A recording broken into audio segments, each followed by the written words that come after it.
À toutes et à tous, bonjour et merci de nous rejoindre pour cette édition de ce 6 août 2026. Au sommet de l'actualité au Sénégal, 3 chroniqueurs proches du PASTEF sont condamnés à des peines de prison ferme pour offense au chef de l'État. En Allemagne, la découverte d'un drone chargé d'explosifs à l'aéroport de Leipzig fait craindre une attaque hybride impliquant des puissances étrangères. À Ceuta, l'afflux des mineurs migrants met les structures d'accueil sous forte pression. Et enfin, en Turquie, le gouvernement dépose un projet de loi pour encadrer le processus de paix avec le Parti des travailleurs du Kurdistan, le PKK.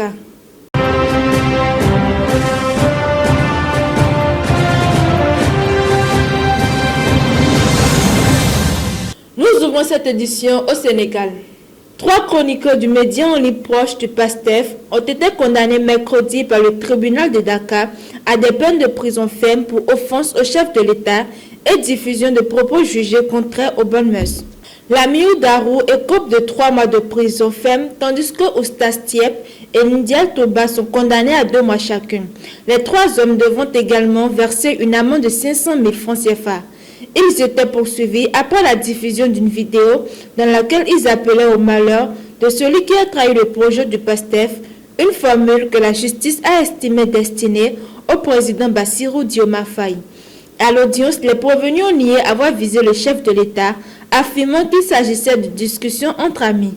La défense a dénoncé une décision sévère et a annoncé son intention de faire appel. Direction à présent l'Europe où plusieurs dossiers retiennent l'attention entre sécurité, migration et processus de paix. En Allemagne, la découverte d'un drone équipé d'explosifs sur le tarmac de l'aéroport de Leipzig suscite une vive inquiétude. Le hub logistique stratégique pour l'OTAN et l'acheminement de l'aide militaire vers l'Ukraine n'avaient encore jamais été confrontés à une menace de cette nature. Selon les autorités, un dysfonctionnement du détonateur aurait empêché l'explosion de l'appareil. Le ministre allemand de l'Intérieur évoque une possible attaque hybride susceptible d'impliquer des puissances étrangères tout en restant prudent sur l'identité des responsables. Une enquête est en cours.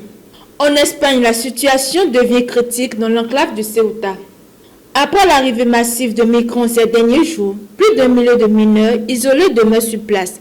Les centres d'accueil affichent un taux d'occupation largement supérieur à leur capacité.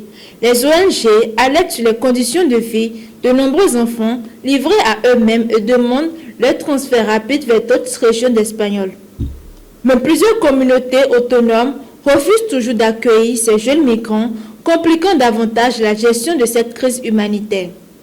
Enfin, en Turquie, le gouvernement franchit une nouvelle étape dans le processus de paix avec le Parti des travailleurs du Kurdistan. Un projet de loi a été déposé au Parlement afin d'encadrer le retour en Turquie des anciens membres du PKK après l'annonce de sa dissolution en 2025. Le texte prévoit un examen individuel des dossiers pouvant conduire, sous certaines conditions, à la suspension des poursuites judiciaires.